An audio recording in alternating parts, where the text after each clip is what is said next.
With young people most affected by socio-economic challenges, the youth want clarity from the country's leadership on how some of these challenges are being addressed.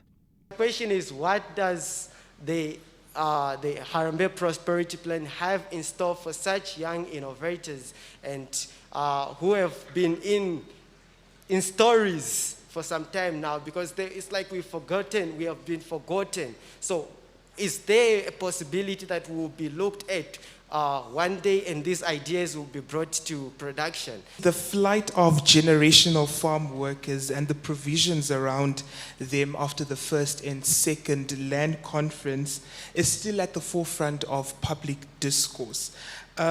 Is there any progress in this regard, and what is the way forward?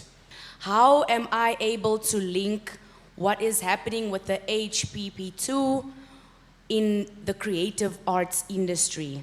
Inclusion in the process of implementing policies and programs was another concern raised.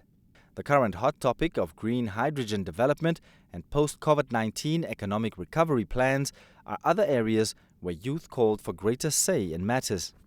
Is it possible for government to pass laws and legislations that require retail stores in Namibia to have at least in their store shelves to have at least 35 to 40% locally produced products? I want to speak to the green hydrogen agenda.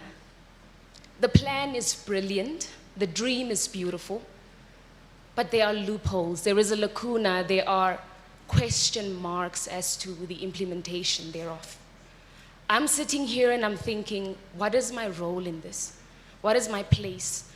And what policies have our African leaders and presidents come up with that they seek to implement as a collective for the benefit of all Africans? The reason why I'm asking these questions, it is because the COVID-19 pandemic just hit us hard. We were not prepared for the pandemic at all. That says a lot about us as Africans.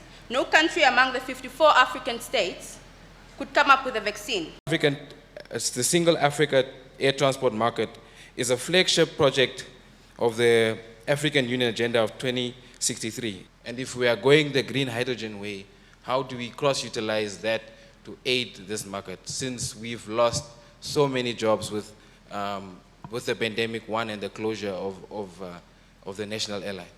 We have spoken so much on entrepreneurship, SMEs, we must start up businesses, but this is my concern. Firstly, maybe it's a suggestion.